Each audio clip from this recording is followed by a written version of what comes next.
Where politics meets common sense. This is Nightcaps with Nate. Coming to you live from just outside the swamp of the nation's capital. Get ready for invigorating talk, commentary, and debate on the issues affecting your life. Grab your favorite drink. It's Nightcaps with Nate. Now, here's Nate. Hey everybody, it is Monday night. Very glad to have my favorite co-host, my beautiful co-host, my fill-in co-host, not because she chooses, or because I choose her to be the fill-in. She chooses to be the fill-in. She says, hey, I'm your backup, but it is the most beautiful Whitley Paige Kerr. How are you? I'm good. Did you like my intro? Yeah, it's great. That was good. That was for you, babe.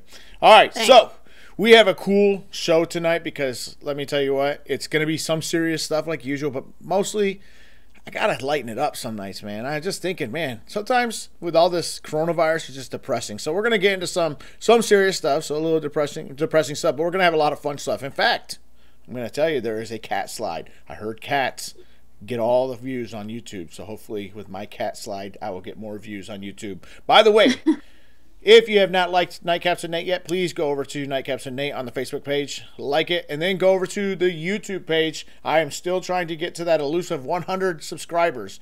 Yes, someday I will look back on this and laugh. Man, remember when we were trying to get 100 subscribers? The reason why is then I get my own very own little link, my own customized URL, and then I can market the page a hell of a lot better. Thank you for doing that. I would never beg, but I am pleading. But please. Exactly. That's me. That's us not begging, but we're just gonna plead. All right. So, should I do it? I think I'm gonna do it. I'm gonna do some Walking Dead music again. Going into the COVID slides. It won't be a long one this time, I promise you. I do promise that. All right. So, COVID update. Look, a lot of people want to say this is just a flu. I'm guilty of saying, hey, it might be just a flu. Some of the studies coming out are saying that it's just a flu, but if it is just a flu, it's a very bad flu season, okay? Now, is it as bad as they were saying that it was going to be 2 million deaths? No. 200,000 deaths? No. It's going to be around 60,000 deaths. It might have been around 100 or 200,000 deaths had we not social quarantined. However, that does not mean that I think some of these Democrat states did not take it too far. They did. But Ari Schulman, why it's not as bad as flu or car crashes or 1957 pandemic argument is not credible. If you look at that slide there, it is pretty stark. It has gone in about 3 or 4 weeks to the level of our number one killer of heart disease. So, is it bad? Yeah, it's really bad. We're at about 42,000 deaths, I think, 43,000 deaths today. And the pandemic of, now this is deaths per million. That's why you're seeing it go above 2017, 2018 flu season where 61,000 people died. I don't know how they got their numbers, where they got the numbers from, but we do know that it's pretty bad because we're hearing about it all the time. That does not mean that it's really bad, though. I know that I just contradicted myself because one year, like I always reference, there was a shark. Oh, there's so many shark attacks. Come to find out, the media had blown it up because they were reporting on every single shark bite that at the end of the year, it was actually below normal. Or a lot of us nowadays, and I have to fight Whitley on this all the time, let the kids get out and play around the neighborhood. Yes, I do institute a battle buddy system because there are some perverts out there. But really, overall, child abductions are nowhere near what they were in the 1980s. We just hear about it more because of social media. Whitley still doesn't buy it. She doesn't care. No. And our kids have cell phones now, so we can actually track them wherever they go. But we do allow our kids to go around the neighborhoods and stuff. They just have to be in groups. So bottom line, I'm going to say a few things about this. We just don't know. We won't know until we get antibody testing. We won't know the true death rate. We do know that it's probably going to be somewhere between the optimistic people like, this is nothing, and the media and the Democrats are like, oh, scared, running scared. It's going to be somewhere in the middle. Barack Obama said it best. I'll reference it all the time. He says, it's never as bad as it seems and never as good as it seems. It's always somewhere in the middle. And that's true because that's how life is. We're on a bell curve, right? So, how many deaths are being misclassified also? In those numbers, you see all these high deaths, but guess what? Everything is there's memes out there. Guy got ate by an alligator. Damn, COVID-19 got him. My favorite one is the steamroller. Yeah. The guy's like crushed under the steamroller. Like, Damn coronavirus. Damn coronavirus. Right. And that's the problem, is that we don't know because we don't have enough testing for it. You can blame whoever you want, but no country has enough testing for it. And the countries that do, they have like 1/10 of our population at max, okay? At a minimum, it is worse than our worst modern influenza season, which on top of the already harsh flu season can overwhelm our capacity at the hospitals. That's what makes it dangerous. But we have all summer to get ready for the next wave, which will come, okay? But how many other deaths are we, and that's a misspell, sorry, creating through suicide, fear to go to the ER, etc.? There's going to be other deaths because we're trying too hard to lock this all down. And it is time to selectively open our country. What I mean by that, we look at the capacity of our health system, which we already know, real time, and we allow people to go out in waves, youngest first, most healthiest first. And as we start getting to that capacity, then we slow down a little bit and just let those people out. Vulnerable stay in, and we let them out in waves. And that is how we reopen this economy safely and assuredly. President Trump is doing other measures like, and it might sound mean-spirited, but he's signing an executive order. He's stopping all immigration. It isn't because he hates immigrants. I know what Democrats and the bleeding hearts are going to say. It's because we need to make sure that the 22 million that filed for unemployment get jobs, okay? Whether it's in the tech industry or what. Our immigration system, including the H-1 system, which Whitley used to work on, is based around the fact that you couldn't find an American worker to do the job. With this many people unemployed, we can find the people to do the job. Right, Whit? I agree. Yeah. It's at this very moment, our country is not able to sustain people coming in from the outside on top of the ones we have already inside. Correct. So, next one. I told you we'd get off the heavy stuff. Don't expect a coronavirus baby boom. People thought, hey, we're going to have a coronavirus baby boom. If you see there, the reason why is because, yes, people are having more sex, but what are we doing as a species? And I think it's a tragedy. We are contracepting ourselves out of existence. We are. And them damn sex toys. Hey. But what you use on your own, that's your own business. I'm not saying they should be illegal. I don't think contraception should be illegal. I think, except for abortion, I think that you have the right to do whatever you want. But really, make babies, people. Listen, this is what I tell people all the time, because people, especially around where we live, right? How old are people like when they start having kids? Oh, they're older. Usually like 30s, 32, 33. Higher. I don't know. Yeah. I'd say like 38, 40. Yeah. I'm telling you, man, they're like, you see like middle-aged women carrying around baby bumps and it's their first kid. You're like, man, look, you're never going to be ready to have a baby. When Whitley and I first got married, she cried. I was like, what's the matter? You're going to be so mad at me. I'm like, why? She's like, 'cause I'm pregnant. I was like, I'm not going to be mad at you. She was young, you know. But that's how it had to be. Because if we would have waited till we were ready, we never would have been ready. It has to be like sprung on you. Okay. And then you got 10 months to get used to the reality and get everything you need.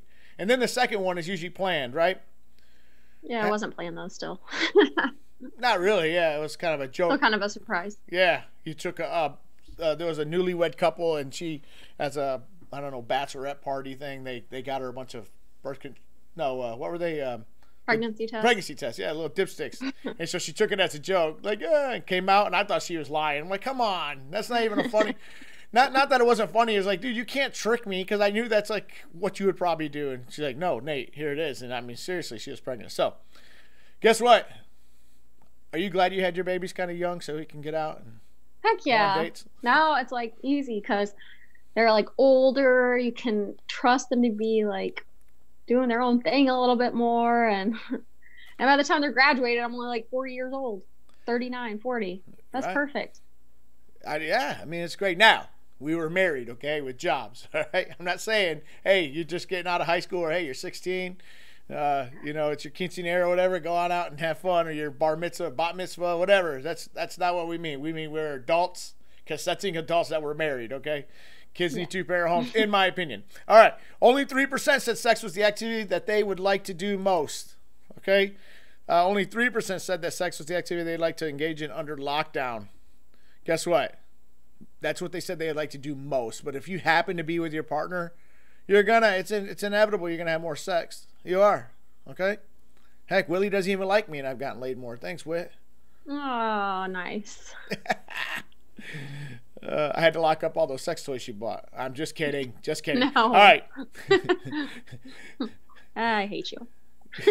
You hate me. All right. This idiot, his name is Chris Murphy. He is a senator. Said the reason that we're in this crisis that we are in today is not because of anything China did. It's not because of anything the World Health Organization did. It's because of what President Trump did. Okay, now most people would say, dude, you're an idiot. It's China. It's China's fault. Whether you're left or right, it's China's fault.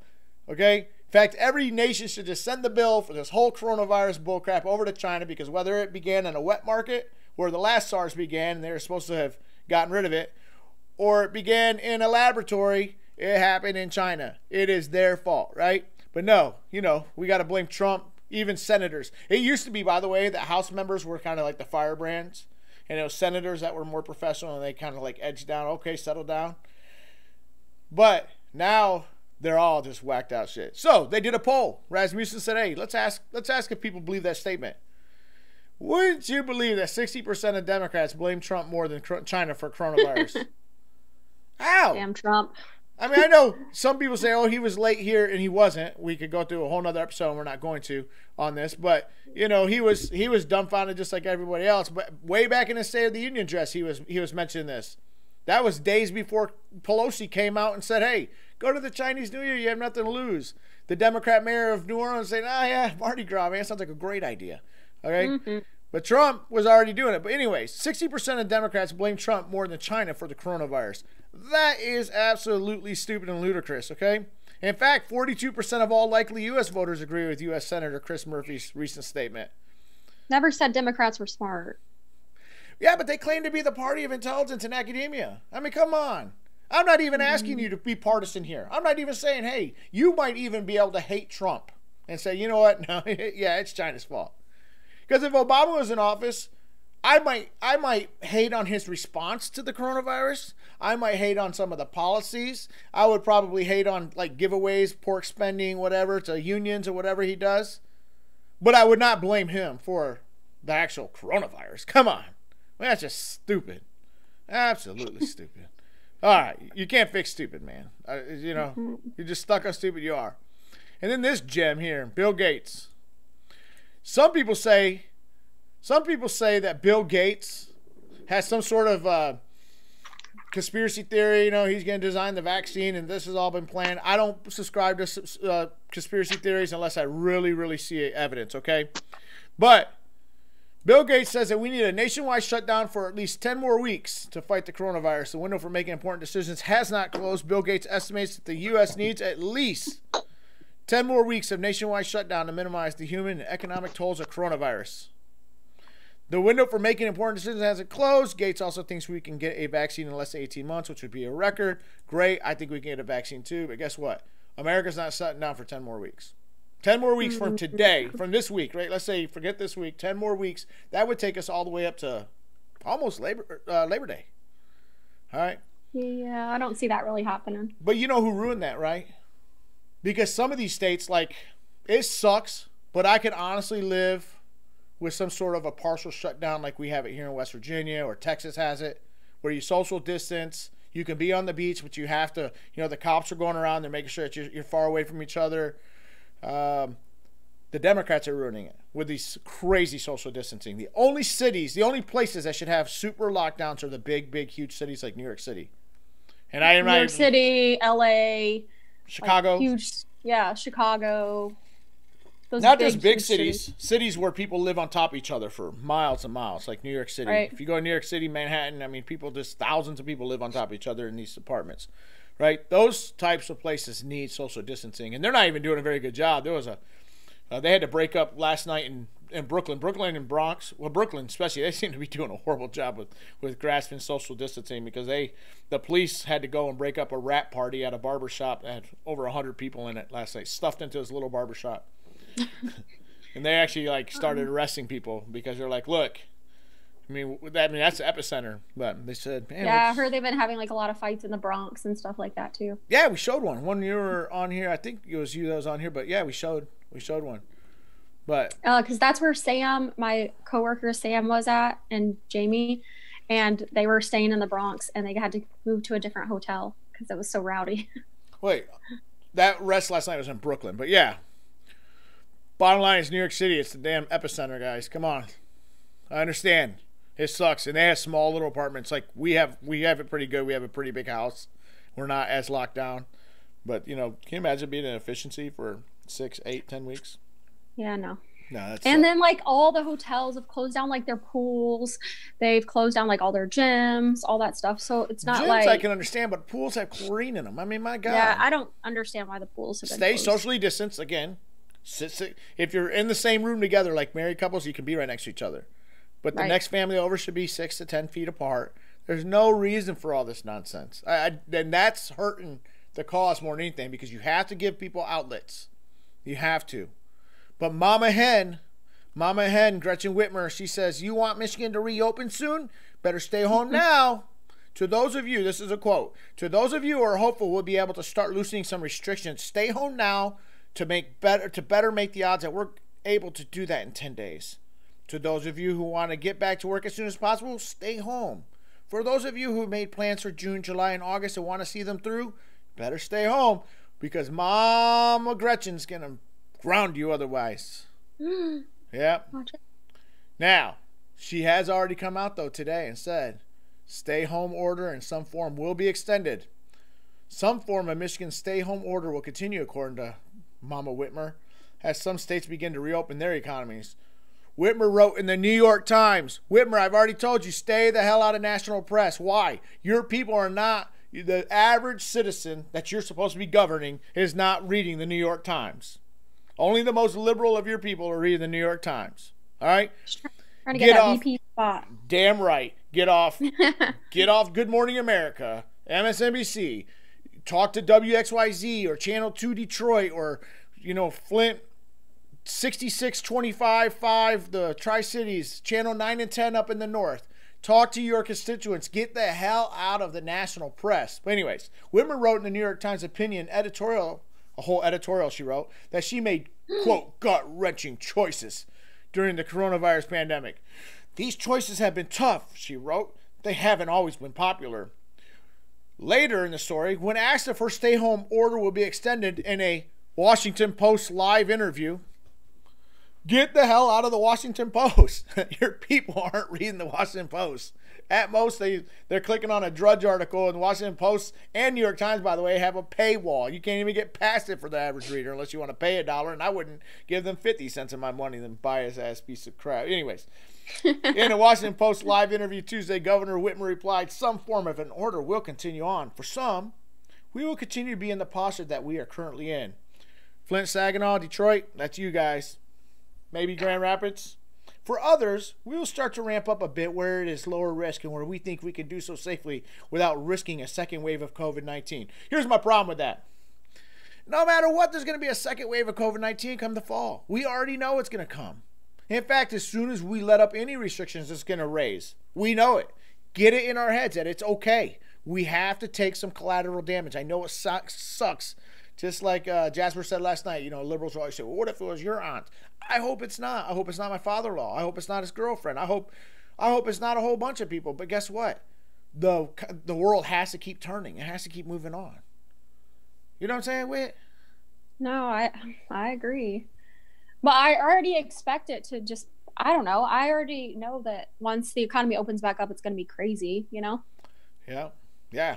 But is there an ulterior motive here? I think there is. Next. Yeah, of course. Next one.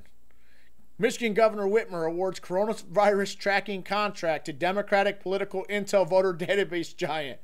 Okay? So, here's the backstory there. Honestly, she's doing what every governor is going to be doing. They're tracing people that have it, and they're trying to develop apps and all that stuff, and they'll contact you if you cross somebody's path that has it. That way they can do some isolation. But what she just did is take it a step further. The people that are going to handle that happens to be a company called Every Action Van, a division of the Democratic agency NGP Van. This tech firm is renowned for serving Democratic campaigns and labor unions across the country by harvesting information for voter databases. In other words, voter databases is where the parties go and they call and try to get you out to vote and to get political contributions. political fundraising, and field organizing, among other service. In fact, look in the headline, the highlight there. The group's head, Stu Trevelyan, is currently managing Democratic president candidate Joe Biden's voter outreach and fundraising efforts. NGP Van was previously paid by Whitmer's 2019 gubernatorial campaign, according to state finance records. What? So, forget HIPAA. Forget anything else. Your private data of whether or not you came up positive for coronavirus, and then they're going to actually go out and ask you for all your friends' names and numbers so that they can contact them and warn them for you. Guess where all that information is going? Into their voter database. She is building up her voter database. I give her an A for trying. It's a devious plot. I give her an F for getting away with it. Because luckily, one Republican delegate, I think they call them delegates in Michigan, anyways, a House representative member, happened to have volunteered for this thing before he knew who was handling it. It was originally billed, hey, do you want to volunteer to call other people? And it was supposed to be a volunteer effort. So he did, and then he sat through the thing and noticed, wait, I've heard of that group before. And he did some research, and he blew the whistle on it. So one story just before coming on air I read said that she has scrapped that company today. Don't think that's honorable. She did that because her ass got caught. Okay. Yeah, had she not been caught, she wouldn't have cared. She would have had a no. Had she not been caught, she would have continued on with her venture she had going on. It would have not changed anything. She should be investigated for that. If they impeach in Michigan, which I'm sure they do, that is an impeachable offense. Let me tell you straight up. What she was doing is using a coronavirus pandemic where everybody's scared, use taxpayer money to basically build out her ground machine for her next election and for Joe Biden's election in Michigan this year. All right? Completely, it's fraudulent for one, and you're breaking lots of laws, healthcare laws. Now, when Trump said that woman from Michigan, I'm going to go, that woman from Michigan is corrupt, okay? Don't let her fool you. I agree. That is some shady stuff. If I've ever seen it, to use a pandemic and taxpayer money to build out your voting arm and Joe Biden's voting arm. Well, okay, but I don't put it past them, because when they were going, all the Democrat Party, when we were going through the stimulus crap, they were chucking all that shit in there full of all kinds of crap that had nothing to do with the pandemic. They're all using it for their own good. In fact, AOC is saying that she's saying that in the next stimulus that we need to make sure that mail voting nationwide becomes the law of the land. Why? Because they want some crooked ass votes. They don't want voter ID. They want people to be able to sign names and vote for people. And you know how many young kids are living with their grandparents? Probably, oh yeah, here, let me grab that ballot. They're going for Trump, because they're old white people. I'm a wokester, so they're gonna go for whomever. No, man, voter ID. Get your lazy ass up and go to the poll. You know what? Yep. By then, you'll have plenty of masks. Hell, we'll even have plenty of toilet paper. Make some out of toilet paper if you want, and then go vote. I mean, and if it's not that important to you, then it's just not that important to them. Exactly. Like, Democrats are so corrupt, though. That's crazy. They make excuses for ineptitude and for crooked and stuff. they take advantage of people in their time of need. They do. Mm-hmm. They're sitting there when people are waiting for these checks, waiting for unemployment, all these things to happen. They sit there and they hold it up because they want something selfish that has nothing to do with what's going on at the very moment. That's not right. It's crazy. You were in the free speech zone. No safe spaces allowed. Nightcaps with Nate. All right, so we are now to de Blasio. Remember, he got on. This is a funny story, okay? I think we're past all the hard stuff. So de Blasio asked all the people to snitch in a video. Said, just take a picture of him and send it in. We would love to come get him. And, we got to enforce this social distancing. Well, apparently, New York City lives by the code of Flint, Detroit, Saginaw, and every major city. Snitches get stitches, wind up in ditches. Well, not in this case. No, in this case, if you plan on asking them to snitch, they're going to send you dick pics. Penis photos and Hitler memes. Mayor de Blasio's critics let him know how they really felt about him ordering New Yorkers to snitch on each other for violating social distancing rules by flooding his new tip line with crank complaints, like fake ones, including dick pics and people flipping the bird and others. So I thought that's hilarious, man. Oh my God, can you imagine? Man, they're gonna. Okay, let's open this box up there. He's so excited. Mr. Commissioner, come on, come on, I can't wait. And like, is that wow, look at our box. Wow, look at our inbox. Man, our inbox is full. You open it up, it's a big old. Oh man, that's so funny. Middle fingers and dick pics. I love it. That's funny. All right, next one. So, they found that in Ventura, California, I think it's Ventura or San Clemente, right?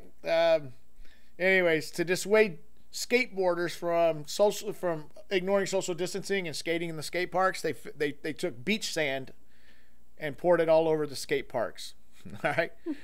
So, not to be outdone, some of the skaters have actually moved some of the sand to the side and skate anyways. But now they got dirt bikers out there. So they got little kids on dirt bikers out there like, oh, wow, thanks. So now they're out there taking advantage of the sandy thing. I thought it was hilarious, man. Is skateboarding like a really close sport or something? I mean, anytime kids congregate, I understand what they're trying to do. But first of all, that's a city-owned park. You know how much it's going to take to get all that sand out of there? Getting it in there is easy. But getting it out of there, you're going to have to blow it out or do whatever. It's going to be a mess. But, when you're one of the highest tax states in the nation, I guess you got plenty of money for all that nonsense. So, right. So that I will call the backfire of the day. Well, I don't know. The dick pic's probably the backfire of the day. That is hilarious. All right, Whitley, this one's for you and all you Harry Potter fans. Ooh. You can get paid $1,000 to watch all the Harry Potter movies while in quarantine. EDS Smart, which of course is just a marketing ploy, but it's doing well because it's making the news, right?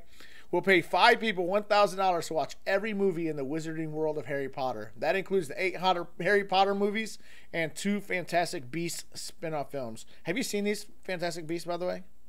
Yeah, I've seen all of the movies. Like, why am I not being paid for this? I've seen every movie. Wait, you've seen Fantastic Beasts? Yeah, I've seen all of them. Fantastic Beasts. Sorry. What are the Fantastic Beasts? You saw Fantastic, the first one, with me at the movie theater. I did not. Yes, you did. It must have been that memorable. Is it Harry Potter? Yeah, so it takes place like before Harry Potter. So it's like a prequel. Yeah, kind of. Anyways, I saw it at the theater. Yeah, the first one. Yes, you did. Okay, must have slept through. Well, I don't know why I'm not being paid for this because you didn't. I have literally. How many times have you come home and I'm just like in the middle of watching Harry Potter movies? That's why I knew you'd love this slide. Bottom line, I didn't know that there were so many of them. It'll take 25 hours and 6 minutes to watch the whole series. So, the ideal candidate. Yep, I watched them all. The ideal candidate is at least 18 years old and a diehard Harry Potter fan. Applicants should also be 33? social media savvy. Yeah? You got to be social media savvy, which you are. You got to go to this EDS I need to call Smart. my job and tell them I need to take leave vacation ASAP. time, right. Those chosen for the task, out of the millions that will no doubt apply for this, only 5 will be picked. Those chosen for the task will watch the movies and rank them and probably do something on social media with them. What's your favorite one out of all those?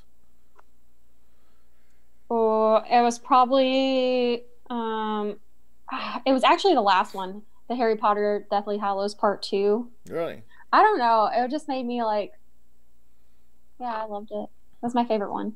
Yeah. If you look at it, man, you watch the kid go through puberty. I think Harry. I think. Don't say it. You think he's hot? Yeah, pretty much. Like, that. I like Ronald Weasley, the little ginger? redhead. Oh my yeah, Lord. He's so cute. He was so ugly when he was little, and then he got bigger through the movies, and he was so cute. Can you believe that franchise went from the Harry Potter went from for 10 years, 2001 to 2011, and then the last 2 came out in 2018. That J.K. Rowling's made a killing. A killing, and she was denied like book deals. This will never work.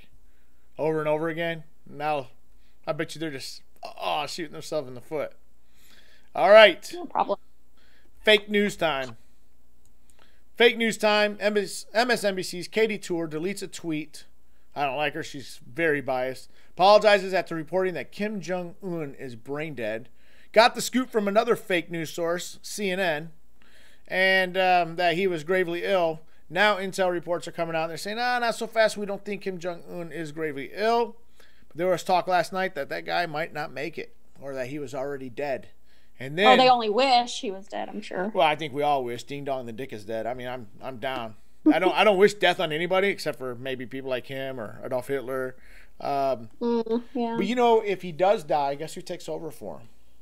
It's a sister, right? Yeah, which might be a moderating force for the country because she's the one that helped get him and Trump talking.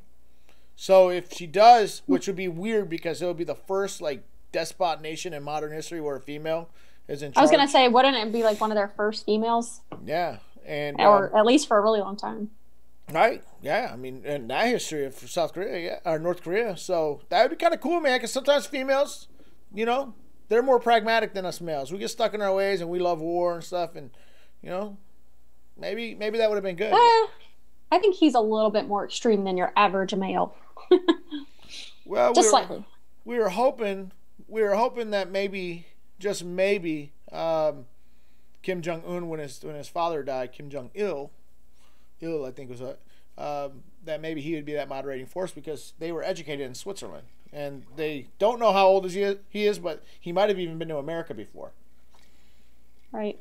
So, you know, they've seen what freedom looks like. But when you control all the wealth and you're one little family in your tight circle, why would you let that go for the good of the people, right? That's why communism, socialism... a decent human being? I don't know. Well, you know. Well, So, you know. MSNBC's Katie Tour deleted a Twitter post claiming North Korean leader had been brain dead after slipping into a coma following surgery. In the post, which went viral on social media, Tour claimed North Korea leader Kim Jong-un is brain dead, according to two U.S. officials. He did recently have cardiac surgery, they think, and the false reports, or maybe, we'll just say unconfirmed right now because maybe it did happen. We just don't know. It's such a secretive country. Maybe he fell into a coma. But, yeah, she's had to delete that tweet until there's more information. She says it's out of an abundance of caution, but I don't know. I don't know. Fake news. Fake news until it's confirmed. See, that's the problem, though, is that they're so quick off the jump to try to be the first to grasp the headline, you know, and to report it. So yeah, that they don't care what they put out. Exactly. It's just like all this Russian collusion and all the other nonsense that had come out, too. You know, stupid. All right, moving on. So, there's a story that dogs could get extreme separation anxiety when quarantine ends, experts say. Yep. I can believe that. But, like the cat picture, frankly, my dear, I don't give a damn. Your cat still doesn't give a shit, Whit. He does. He doesn't care. Your cat doesn't care. He's so happy I'm home right now. He follows me around. He follows you around because if you have something to do. No. Cats are just like this little cat here. They just don't care. They don't care. No, and he was sleeping with me earlier today. He loves me. If it benefits the cat. Dogs generally want to make you happy. He knew my feet were cold, so he got on my feet. Oh, my Lord. So, Fido may get frantic when the coronavirus quarantine ends. While isolated humans can't wait until the end of the work-from-home culture, canine experts say that lifting shelter-in-place restrictions could conversely cause, quote, extreme separation anxiety, unquote, in the millions of dogs who have grown accustomed to their owner's constant companionship during the lockdown. Why? Because dogs are awesome. With such an overload of quality time with their families, dogs are building up a huge reservoir of overdependency. Animal psychology. Maybe Democrats should give people money to put their dogs in daycares. Yeah, that's it, man. That's it. That's the next big social program. It is. I hope AOC did not just hear you say that. Daycare for dogs. And it's universal. Everybody gets free daycare for your dog. That's right. But your cat, he don't give a shit.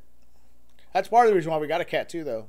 You can go out of town, leave him with a clean litter box and enough food for a week. Good to go. No, he misses us. No, guarantee. Your cat's never gonna miss you. All right, final thing before we go. Yes, this is gonna be a shorter edition of Nightcaps at Nate, as always with Whitley, because we go over some non-controversial topics. Non-important things. Yeah, it's fun though. I mean, come on, it can't always be serious, right? Yes. Monkey caught on camera flying a kite on a rooftop. No joke. A viral video filmed in India captured a monkey engaging in an activity not known to be common for its species, flying an actual kite. A video tweeted by Indian Forest Service officer Susanta Nanda shows the small primate holding onto the string and reeling in the flying kite. Apparently what they think has happened is the kite was actually flying by it and he caught it. And then he's like, oh, and he started reeling it in. But that just shows you how smart these little things are. You know what they're finding too? All across the world, like the animals are kind of taking over our human spaces back because we've been largely... when it's quarantine. I saw like a story the other day. There was like lions or tigers. They were like just napping in the middle of the road. Yeah. Like on the cement. Yep. Speaking of monkeys or orangutans or whatever it was, they actually have in one country they actually had formed gangs, rival gangs, and they actually battle it out for like because there's not enough territory. Food now. Yeah. So now they're crossing into each other's territories, actually having gang fights. No joke. I mean, it makes sense because, you know, we've been taking over their space and now we're forced to go inside and they're like, hey, free reign. I just wonder how it's all going to like go back to our normal, not their normal. Because this is their normal, right? Right. Yeah, so, well, I hope that was a little bit more fun of a Nightcaps with Nate. Thank you, Whitley, for being on again. Thanks for having me. All right, so until tomorrow night. Tomorrow night we will have Redneck Wednesday, and that will should be with my friend JD, maybe Uncle Grandpa, and of course my militia friend Kevin. We will be here 9 p.m. See you then. This has been Nightcaps with Nate. Please join Nate for a nightcap every weeknight at 9 Eastern here on Facebook Live.